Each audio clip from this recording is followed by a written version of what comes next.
Hello students, welcome to MKG Online Study and e-learning platform.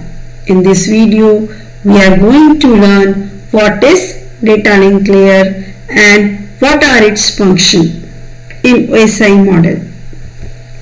Data link layer, it is responsible for reliable node-to-node delivery of data. Data link layer जो है वो second layer है OSI model की और इसकी responsibility है reliable node to node delivery करने की डेटा की, एक नोड से एक दूसरे नोड तक या एक होप से दूसरे होप तक। ये जो है पैकेट्स जो नेटवर्क लेयर में रहते हैं उसको एक्सेप्ट करता है, उसकी फ्रेमिंग करता है, फिर उसको फिजिकल लेयर को देता है। So basically data link layer जो है वो फिजिकल लेयर के लिए एक रॉ डेटा प्रोवाइड करता है। It accepts packets from the network layer and forms frames and give it to the physical layer. The data link layer transforms the physical layer a raw transmission facility to a reliable link. It makes the physical layer appear error free to the upper network layer. जो भी data ये receive करता है receiver के side physical layer से, वहां पे उसको एरर फ्री करके फिर नेटवर्क लेयर को देता है। So you can see in this particular diagram of data link layer, network layer से डेटा आ रहा है। जो डेटा लिंक लेयर है वो हेडर और ट्रेलर दोनों ही डालता है, दोनों के पर्पस अभी हम देखेंगे। उसके बाद वो कंप्लीट डेटा फिजिकल लेयर को देता है। ये ट्रांसमीटर के एंड पे, सेंडर के एंड पे था। रिसीवर के एंड पे फिजिकल लेयर से जो डेटा आता है वो हेडर और ट्रेलर वो देखता है कि हाँ ये मेरी ही इंफॉर्मेशन है, उस डेटा को एक्सेप्ट करता है। ट्रेलर जो है वो उसको एरर फ्री बनाता है और फिर वो नेटवर्क लेयर को वो डेटा पास ऑन करता है।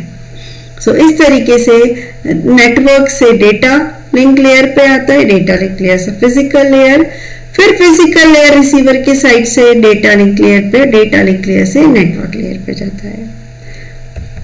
So data link layer is responsible for moving frames from one hop और node to the next. Functions of data link layer. Framing, जैसे हमने बोला था कि नेटवर्क लेयर से जो डेटा आता है उस डेटा को फ्रेम करके फिर फिजिकल लेयर को देता है। Data link layer divides the stream of bits received from the network layer into data units called frames. Physical addressing, header, हमने जो बात करी थी कि डेटा लिंक लेयर में हेडर ऐड होता है H2। वो हेडर क्या करता है, इस हेडर के थ्रू जब भी एक नेटवर्क से दूसरे नेटवर्क में हमको डेटा पहुंचाना है तो यहाँ पे ये हेडर ही बताता है कि कौन से नेटवर्क में वो डेटा जाने वाला है। तो यह हेडर जो है वो बेसिकली फिजिकल एड्रेस जो है वो बताता है। If frames are to be distributed to different systems on the network, the data link layer adds a header to the frame to define the physical address of the sender and or receiver destination address of the frame. If the frame is intended for a system outside the sender's network, the receiver address is the address of the device that connects one network to the next. So physical address basically header जो है उसमें हम address डालते हैं, कहाँ पे किस network में किस रिसीवर के पास इस डेटा को जाना है। Flow control. Flow control means कि एक फास्ट सेंडर और एक स्लो रिसीवर है तो डेटा जो है वो डिस्टॉर्ट हो जाएगा, एब्जॉर्ब हो जाएगा। इसीलिए यहाँ पे जो है flow control mechanism network layer देखता है। If the rate at which the data are absorbed by the receiver is less than the rate produced in the sender, the data link layer imposes a flow control mechanism to prevent overwhelming the receiver. Means receiver के अगर slowly data को accept कर रहा है और sender fast data generate कर रहा है, तब नेटवर्क लेयर एक फ्लो कंट्रोल मैकेनिज्म एस्टैब्लिश कर देगा सेंडर और रिसीवर के बीच में। Next is error control. Error control जो है ये हमने डेटा लिंक लेयर में T2 ट्रेलर फ्रेम ऐड करी है। ये ट्रेलर फ्रेम जो है बेसिकली जो भी फिजिकल लेयर से डेटा आता है उसको एरर फ्री करके नेटवर्क लेयर पे पहुंचाता है। So error control, the data link layer adds reliability to the physical layer by adding mechanism to detect and retransmit damaged or lost frame. Error control is normally achieved through a trailer to the end of the frame. इसलिए हमने सिर्फ यही एक layer है data link layer जहाँ header के साथ साथ ट्रेलर ऐड हो रहा है। रेस्ट ऑफ द लेयर्स में सिर्फ हेडर ही ऐड हो रहा है, बिकॉज यहाँ पे जो भी एरर आता है पर्टिकुलर फ्रेम में, पर्टिकुलर डेटा में, वो रिमूव कर दिया जाता है ट्रेलर के थ्रू।